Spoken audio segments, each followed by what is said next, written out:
Now, from WYDC TV, this is Big Fox News at 10. COVID protocols officially changed for some students today as the Corning Painted Post School District adopted the new test to stay procedures. Now, this comes as the state gave Tobin County permission to alter the quarantine measures for exposed students. Big Fox's Matt Kleindienst has more from Corning with what parents should know. Good evening, Ann. Today marked the first day that students could test to stay at Corning Painted Post schools. The strategy would allow asymptomatic students to continue going to class even if they're exposed to COVID-19. Good evening, CPP families. Thank you for joining me tonight. Today, the Corning Painted Post School District began its test-to-stay COVID protocols for students. This strategy was approved by the New York and Tobin health departments and allows students to continue going to class after exposure to a positive case. It's wonderful to be able to offer this so that they have the opportunity to be in school instead of home if they were considered direct contacts. Superintendent Michelle Caulfield broke down the district's new policy in a video call on Friday night. Going forward, students exposed to COVID will be tested every morning for a week. As long as they test negative, they can go to class. However, if a student develops symptoms, they must quarantine at home. We have a certain amount of nurses and they have a lot of responsibility right now. Caulfield says it's unclear how many families will participate in the test to stay plan. However, the district received multiple consent forms from parents over the weekend. She says it's important with the new protocols to continue promoting a safe learning environment for students. It's important for us to maintain our safety, but it's also our job to educate our students. And we know that we do that best when they are in school and in our classrooms with our teachers. Parents can find consent forms to the test to stay plan on the school district's website. Matt Kleindienst, Big Fox, WYDC in Corning. It's a day months in the making. Vaccinated international travelers are now boarding flights to the U.S. as the Biden administration lifts some pandemic-related restrictions. Phil Keating has more. Airplanes bound for the United States took off from the U.K. this morning after more than 20 months of air travel restrictions. The U.S. international travel ban that's been in place for much of the pandemic has been lifted for vaccinated people living in more than 30 countries. Travelers say it's a welcome relief after not seeing family and friends for nearly 2 years. We're going to see my nephew, my mum's first grandson. We haven't met him. The less restrictive rules apply to Mexico, Canada, and most of Europe. International travelers will have to show proof of vaccination and a negative COVID test taken within 3 days of travel. But as the skies open to more people, airlines are predicting a surge in travelers, meaning long lines to check in for flights and get through customs. Because of the importance of the U.S. business, it may be a breaking point. I suppose and I guess that in the summer 2022, we will be where we have been in 2019. Last week, the Biden administration pushed back its vaccine deadline for federal contractors, including airlines like American and Southwest, to January 4th. Carriers are urging staff to apply for exemptions, but they're facing continued opposition from pilots, labor unions, and other employees. We're tired of the mandate. We're tired of being told that our body's not ours. Airline executives don't expect the new mandate to impact busy holiday travel, but they say the new deadline just gives them more time to comply. At Miami International Airport, Phil Keating, Fox News. As the U.S. welcomes back international travelers, New York is working to reinvigorate the state's tourism industry. Today, Governor Hochul announced a $450 million tourism recovery package. The money will be used to support the state's hardest-hit tourism workers, help employers rehire staff, and increase marketing efforts. Governor Hochul says the recovery of tourism will be a sign that New York is recovering from the pandemic. This industry is critically important to our psyche. This defines us. This is why people view us as the most exciting, most vibrant, most engaging place on this planet, and anybody disputes it, you got to get through me first, because I believe this to my core. Before the pandemic, New York's tourism industry was worth $117 billion, making it the third largest industry in the state. Some scary moments for students on board a school bus in Easton, Pennsylvania this morning. The bus was loaded with children when it left the road and ended up in the Bushkill Creek.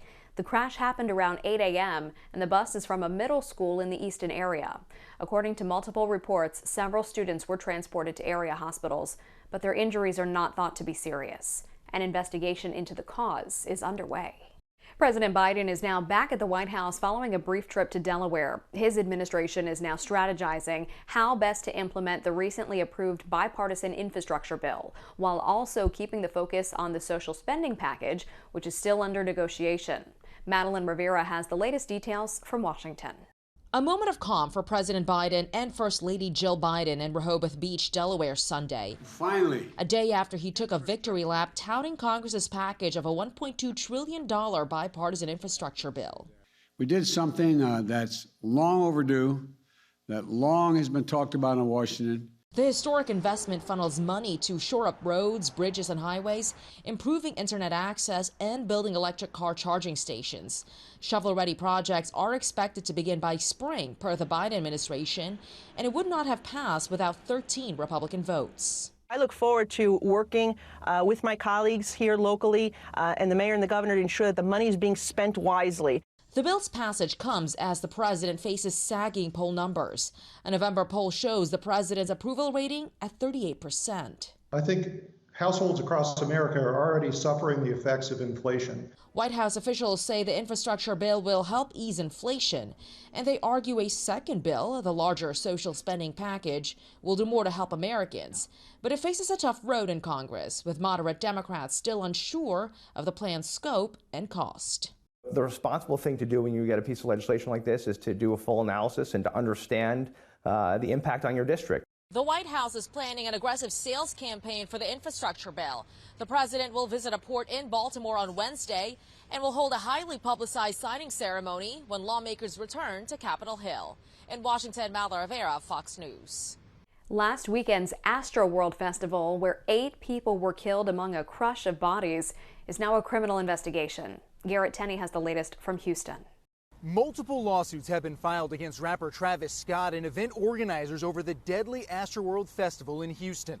One of the lawsuits cites a tweet Scott posted back in May in reaction to angry fans complaining that a show was sold out, with Scott tweeting they would, quote, still be sneaking the wild ones in. The suit argues the tweet encouraged fans to breach barriers and encouraged a culture of violence. 8 people were killed and hundreds others injured Friday night when the crowd surged towards the stage, crushing concert goers. Scott apologized for what took place. I want to send out prayers to the ones that was lost last night. We're actually working right now to identify the families so we can help assist them through this tough time. Police in Houston have launched a criminal investigation. They're now examining safety barrier design and crowd control procedures to determine what prompted the deadly stampede.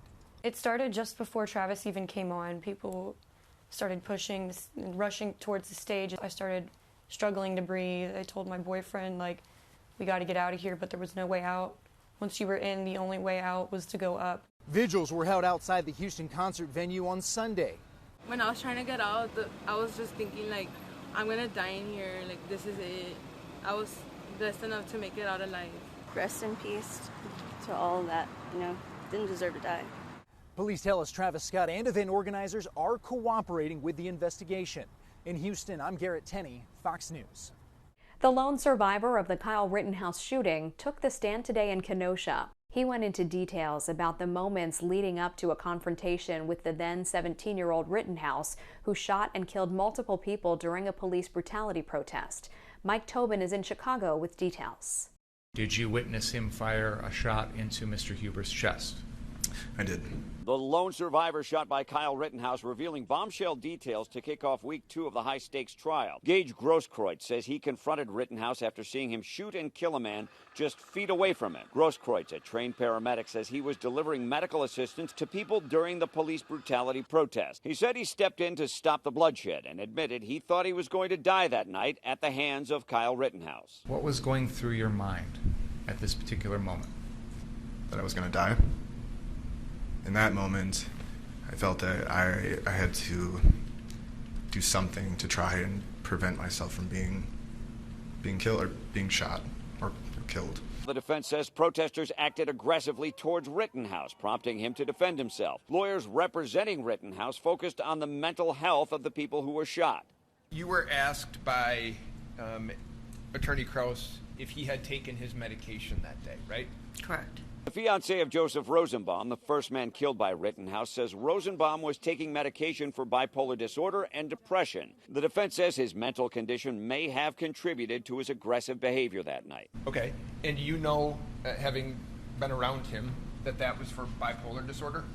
It was to help with, along with the antidepressant. I did explain to him that things had gotten bad. The prosecution is expected to rest its case in the next day or two. In Chicago, Mike Tobin, Fox News. Still ahead tonight, the U.S. government has recovered millions in cyber ransoms and is offering millions more to catch cyber criminals. These attacks have targeted our critical infrastructure, law enforcement agencies, hospitals, schools, municipalities, and businesses of all sizes. More on the investigation authorities are calling gold dust. Here's your local stock market update from Big Fox.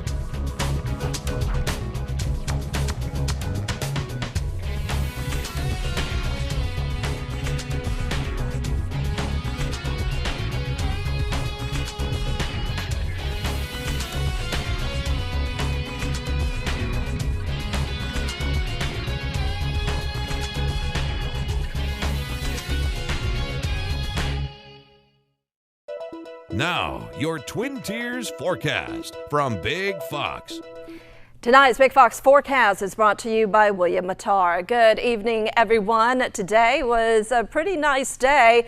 Tomorrow morning, it won't be quite as cold as it was this morning, and that's because there's a little bit of moisture returning, and so that's going to bump our temperatures up in the early morning hours. In fact, by the afternoon, it will be about 10 degrees warmer than normal, but we do have the possibility of a few showers Tuesday night and then more rain by the end of the week. We'll talk about that in just a little bit. But our dew points right now sitting at 41 degrees.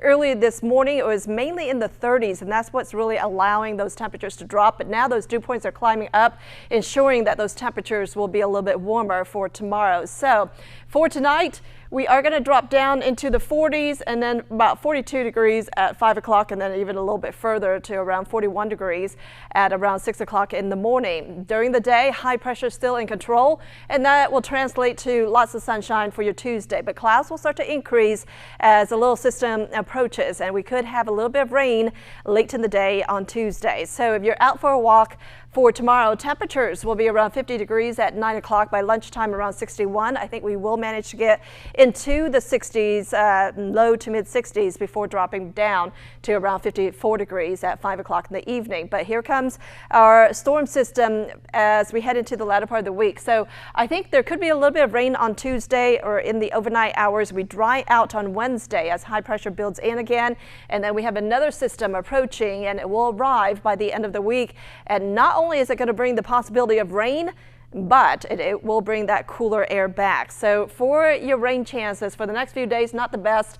And then heading into Friday and Saturday, we have better rain chances as that system approaches. So our future radar is showing as we head into tomorrow, looks like clear conditions for us. Clouds will start to increase though on Tuesday. So we're going to call it partly cloudy, but still very seasonable. We do have the possibility of a few showers late in the evening hours, and that will move out quickly by Wednesday morning.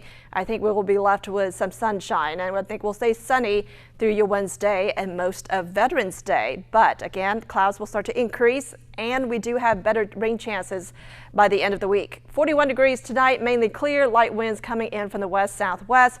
Highs tomorrow around 63 degrees. It will be a mild day, and then your 7-day forecast calls for a little bit cooler conditions on Wednesday and Thursday. We warm up to around 60 degrees out ahead of our next storm system. So Friday, Saturday, there is that possibility of showers. But notice our overnight lows will be back into the 30s. So there could be some rain mixing in Sunday morning as well as Monday morning. And it will get very cold early next week with highs only in the 40s. Today, the Justice Department announced arrests and millions of dollars in recovered ransomware payments as a part of a 17-country investigation into cyber criminals. Caroline Shively is in Washington with more on the investigation known as Gold Dust.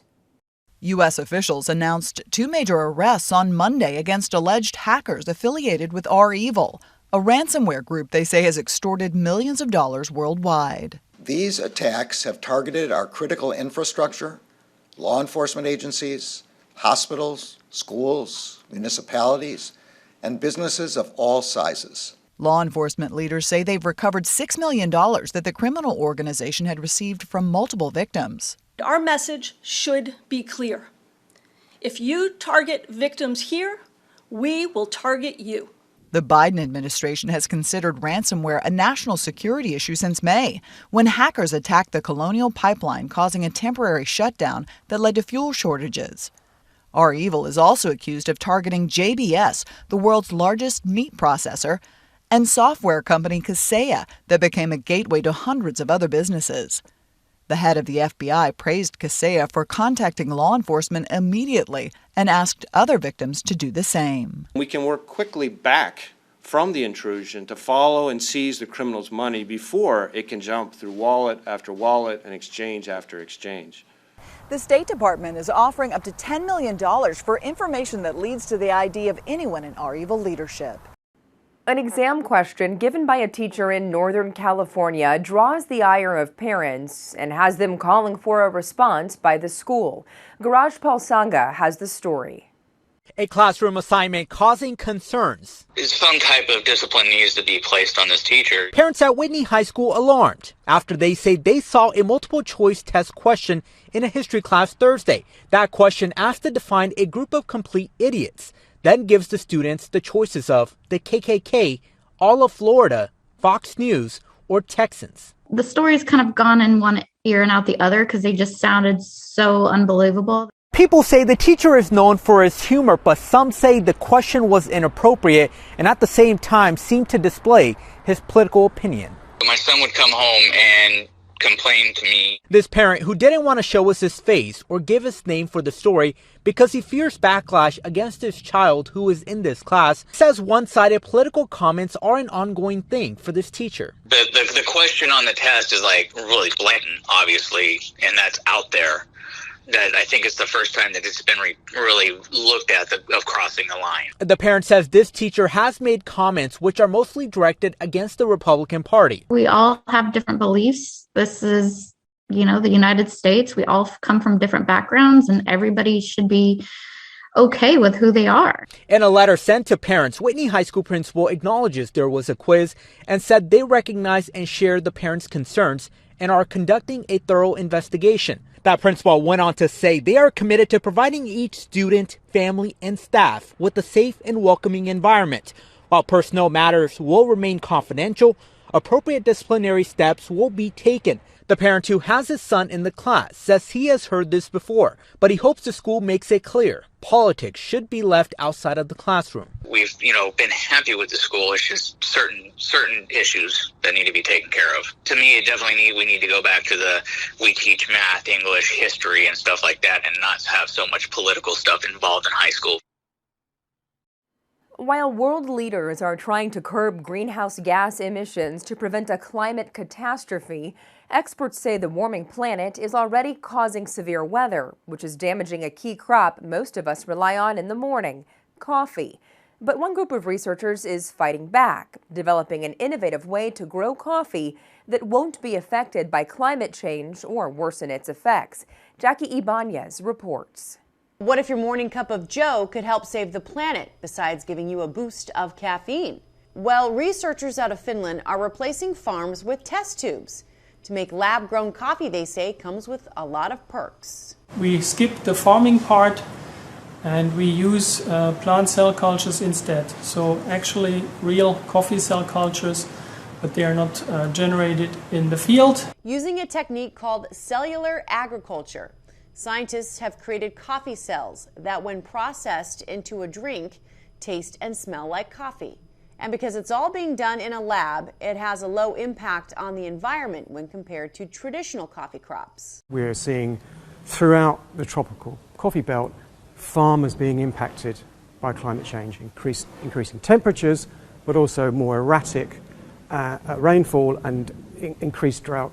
According to the nonprofit group Conservation International, global coffee demand is expected to triple by the year 2050, meaning farmers will need to grow upwards of 14 million tons more coffee every year just to keep up. But more coffee farming requires more land, which can contribute to deforestation.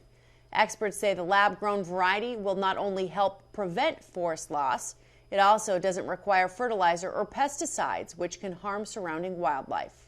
The lab-grown coffee is still being tested. Researchers hope European officials will soon approve it so it can be marketed. FedEx says it's ready for the holiday season as long as it can hire enough people to handle the volume. CEO Fred Smith predicts 100 million more shipments this year compared to previous years. Smith says FedEx is currently going through 90,000 employment applications and will hire thousands. The company is also in the process of modernizing its fleet of planes so they emit less CO2 and use less energy. A request leads to a kind gesture, and then an Uber Eats driver in the Dallas area going above and beyond for a customer. Dion Anglin has the story.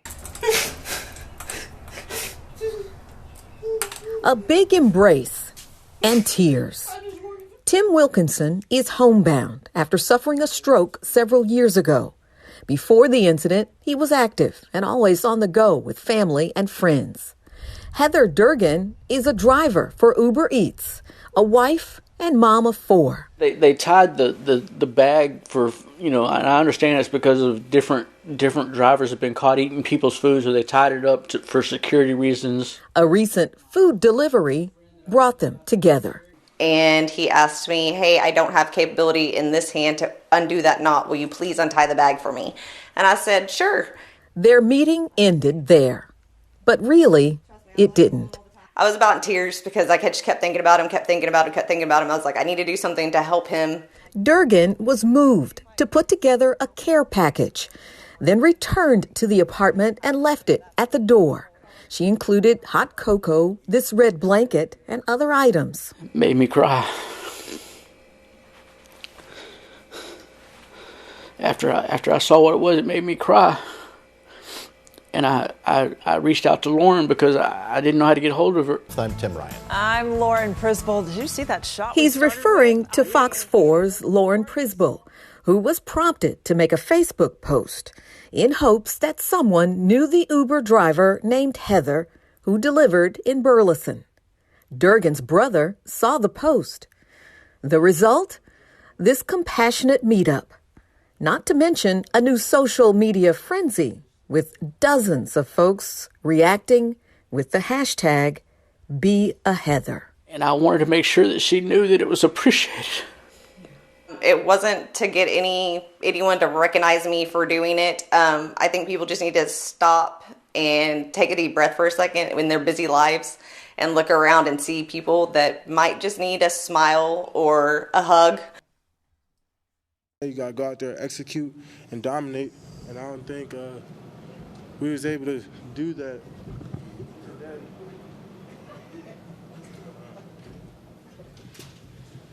Just not your day, huh? It's just not my day. We want to leave you with a smile tonight. That's Dallas Cowboys rookie linebacker Micah Parsons addressing the media after yesterday's loss to the Denver Broncos. And while he's the one used to chasing down quarterbacks, he was the one being chased in this situation by a bug. The rookie standout showcasing some of his agility as he runs from the podium to avoid the winged pest. With moves like that, no wonder he's being considered one of the best rookies in the league. Thanks for joining us. Have a great night.